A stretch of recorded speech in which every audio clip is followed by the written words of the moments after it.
The humiliation is a memory seared into the national consciousness of Mali. There was an era when its armed forces were compelled to train with rifles carved from wood. This was not a matter of tradition, nor was it for symbolic purposes.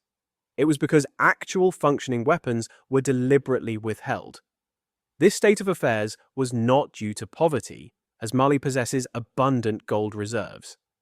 It was a calculated policy of control that lasted for decades. France meticulously ensured that Mali remained perpetually weak.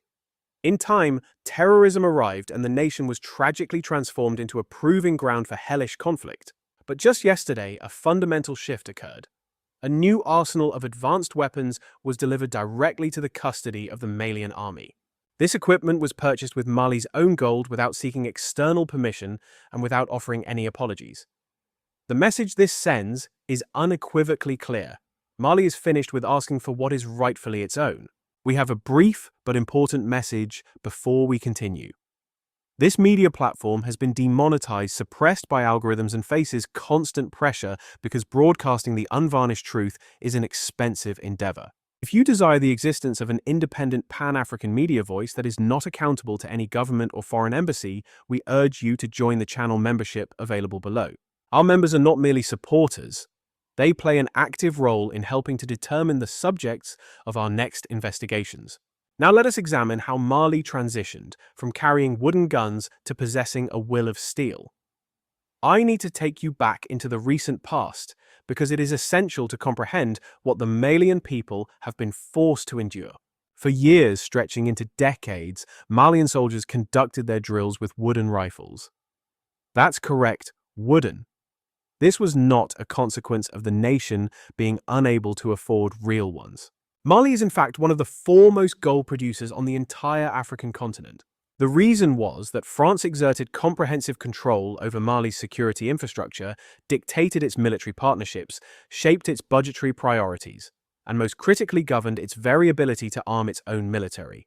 Even while Mali was exporting vast quantities of gold to the global market, decisions related to its own defense expenditures were systematically constrained, delayed, and often quietly vetoed behind the scenes.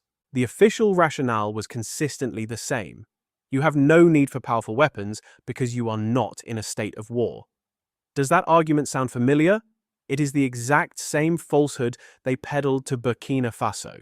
It is the very same deception they used against Niger. The strategy was clear: keep these nations weak, ensure they remain dependent, and thus keep them controllable. And for many years, Mali complied because it was left with no viable alternative. Then the events of 2011 unfolded.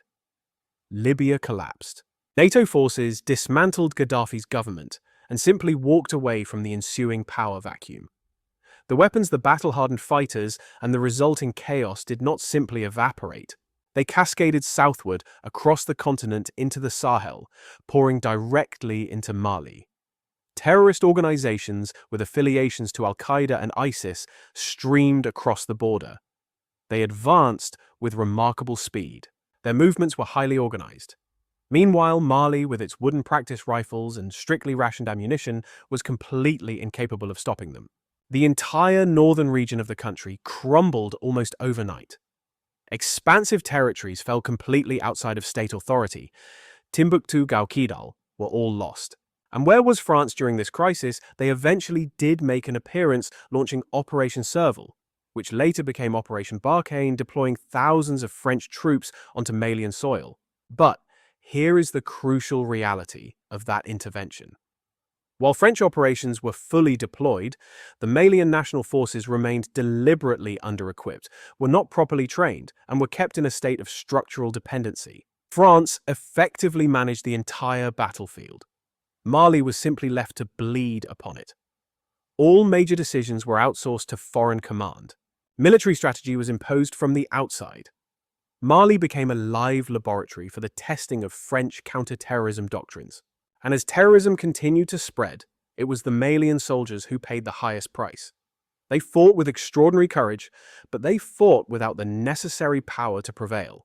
It was a confrontation of wooden guns against AK-47s of rationed bullets against a seemingly endless supply of insurgents. This was not a conventional war. It was a massacre unfolding in slow motion. and France had the audacity to call this arrangement a partnership. By the year 2020, Mali had finally had enough. The people were done with the situation. The soldiers were done, and a man named Assimi Goïta was watching everything unfold. Colonel Assimi Goïta was not a politician by trade.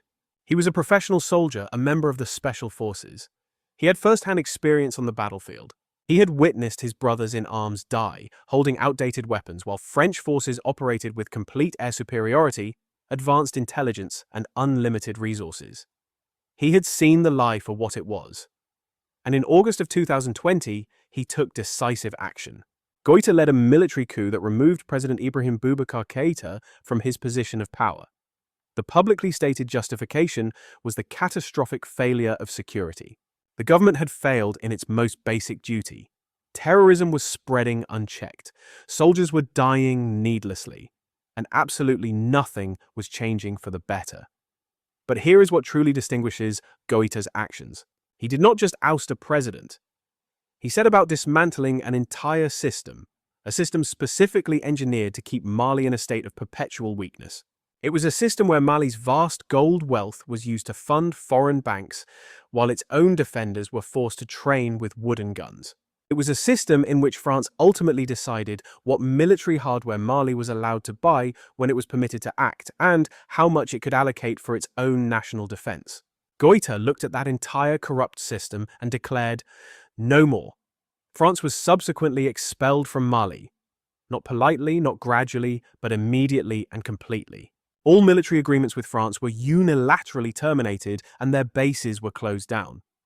The French ambassador was officially declared persona non grata, and for the first time in many decades, Mali began to decide for itself what weapon systems it actually needed, how much it would spend to acquire them, and when to deploy its forces. And that is when the genuine rearming of the nation truly began.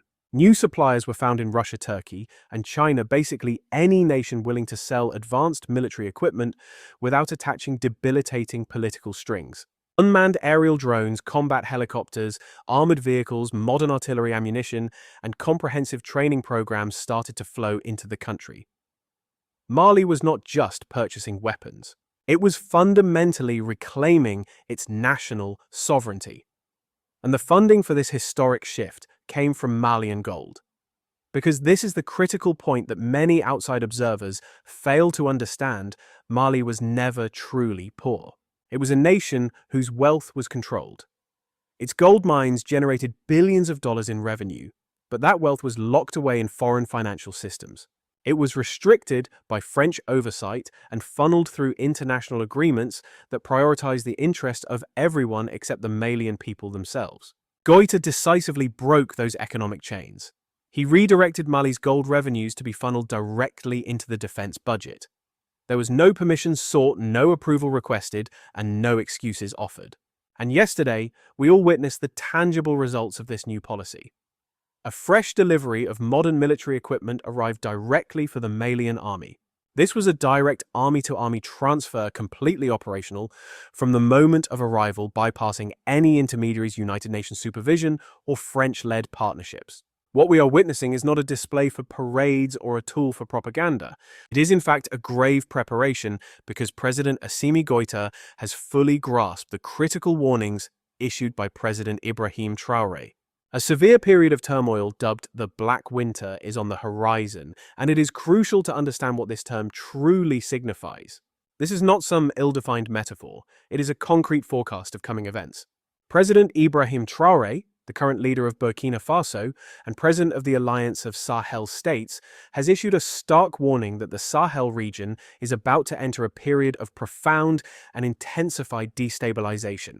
He predicts a crisis that will be more severe than the Arab Spring of 2011, and even worse than the ensuing chaos that led to Libya's collapse, which flooded the entire area with advanced weapons and seasoned militants. The Black Winter is projected to include escalated terrorist campaigns, significant economic warfare, and strategic sanctions, meticulously designed to suffocate the alliance of Sahel States. This will be compounded by sophisticated information attacks and widespread disinformation. There will also be campaigns engineered to delegitimize the ruling governments and numerous attempts to destabilize the regimes from within. This multi-pronged assault will likely feature coups, assassinations, the fueling of proxy wars, and the political isolation from blocs aligned with the West, all happening simultaneously and in a highly coordinated fashion. And the nation of Mali is methodically preparing for every single one of these possibilities, because it has already endured unimaginable hardship. The country knows from painful experience the price of being unprepared and deeply understands the perils of depending on foreign powers for its own protection. It remembers the humiliation of its soldiers being forced to train with wooden guns, and for this reason, President Goita is ensuring that history never repeats itself. New weapons deliveries are now being strategically timed, and training cycles for soldiers have been dramatically accelerated. The nation's critical logistics chains are being systematically reinforced, and the Malian army is doing more than just expanding in number. It is undergoing a fundamental transformation, evolving from a defensive posture that awaited rescue into an offensive power prepared to initiate action, and it is not preparing to act in isolation, standing alongside Mali, Burkina Faso, and Niger. These three nations constitute one formidable alliance known as the Alliance of Sahel States, or the AES. And this is far more than a merely symbolic coalition. It represents a tightly integrated military and political alignment that was forged in the crucible of conflict, and it functions on a single uncompromising principle: prepare diligently now or face inevitable collapse later. When Burkina Faso recently unveiled its new long-range missile systems, the global community affected an air of surprise.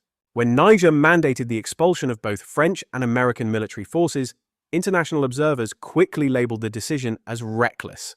And when Mali began procuring advanced armaments using its own sovereign gold reserves, the world fell conspicuously silent, because many are unwilling to admit the profound change that is taking place. The Sahel is consciously stepping away from its history of dependency, breaking free from external control, and rejecting the pervasive lie that African nations must seek foreign approval to exercise their right to self-defense. The AES members actively share intelligence, coordinate their border security, conduct joint training exercises, and procure arms collectively. The core principle is that any issue affecting one member state is considered to affect them all, meaning Mali's new weapons acquisitions are not just for its own defense, but for the entire bloc. This is because the forecasted Black Winter will not single out one nation. It will be an assault against their entire movement for sovereignty. The AES is therefore making certain that it is thoroughly prepared, and President Goita's initiatives align perfectly with the doctrine articulated by AES President Ibrahim Traoré. In this new doctrine, advanced weapons are not seen as tools of aggression, but rather as a vital insurance policy for the future. Building deterrence is not viewed as paranoia, but as a fundamental act of survival, and it is understood that genuine sovereignty is never granted, but must be actively taken and defended. It is crucial to understand that the psychological shift taking place is just as consequential as the acquisition of the weapons themselves. For many years, Malian soldiers were systematically told they could not be trusted with modern military equipment, that they had no need for it, and that a foreign power would be responsible for handling their nation's security. Today, that entire narrative is being dismantled, as they are being fully equipped, professionally trained, and openly trusted by their leadership. An army that feels it has earned the trust of its nation fights with a different spirit, and an army that is properly equipped can fight for a much longer time. An army that knows its government fully supports it is virtually unbreakable. The weapons delivery seen yesterday projected a powerful message directed not only to the people of Mali, but to all international observers, and most pointedly to terrorist factions. The message is that Mali is no longer under-equipped, and the era of it being an easy target has decisively ended. To foreign nations, the message is that Mali is no longer constrained by their dictates. Your consent is now irrelevant. To the people of Mali, the message is that your national wealth, your gold, is finally being utilized for your own protection. And to France, the message is unequivocal. Your long era of control and influence is officially over. For decades, France meticulously managed Mali's security apparatus, dictating its budgets, severely restricting its weapons procurements, and thereby ensuring Mali could never function as a truly independent state. So long as Mali was prevented from adequately arming itself, it was impossible for it to truly govern itself. President Goita shattered that entire paradigm, not with speeches, but with concrete, decisive action. By reclaiming sovereign budgetary control and strategically redirecting its gold revenues, Mali has dismantled a system that had left it strategically exposed and vulnerable. The direct result is what we are witnessing today: advanced weapon systems arriving without any need for apology, and soldiers training to their full potential without external limits. We are seeing a nation-state preparing for its own defense without asking for permission. This is sovereignty being exercised in real time, and it is a terrifying prospect for those who have long benefited from African weakness. The degrading image of Malian soldiers being forced to train with wooden rifles will never be erased from the public consciousness. It is burned into the national memory, serving as a permanent scar and a painful reminder of the true cost of dependency. But that chapter of history is now officially closed. Today, the soldiers of Mali train with real effective weapons purchased with Malian gold, delivered to Malian soldiers and controlled by a Malian government that is exclusively accountable to the Malian people. This is about far more than acquiring military hardware. It is a profound declaration of dignity, of seizing control over one's own destiny, and of exercising the fundamental right to choose. Mali has undergone a complete transformation from a state of symbolic defense to one of strategic readiness. Moving beyond the era of wooden guns to an age of steel resolve, it is clear that President Goïta is not preparing for international applause. Instead, he is bracing for the inevitable pressure that will follow. A difficult period looms on the horizon as the very nature of terrorism continues to shift and adapt. Around the world, foreign interests are actively recalibrating their positions. Efforts to create instability in the region are intensifying daily. However, this time Mali is fully equipped to respond. On this occasion, Mali stands prepared, and this time the entire Sahel region is resolved not to collapse into silence and obscurity. In the past, they were given wooden rifles and tasked with confronting terrorism. Today, Mali is using its own gold reserves to procure modern tanks, sending a powerful message to the international community that true sovereignty is never simply granted. It must be armed and vigorously defended. This in-depth investigation was brought to you entirely through the support of viewers. We accept no advertising and have no sponsors with their own agendas, only a commitment to the truth. If you want to see more essential reports like this one, covering the critical stories that mainstream media consistently overlooks, your direct support is what makes our work possible. Your contributions are more than just support. They provide you with a voice in determining which crucial subjects we investigate next. Our mission is to be independent, unapologetic, and unstoppable in delivering the facts. We will see you in the next report. We interrupt this program for a breaking news alert.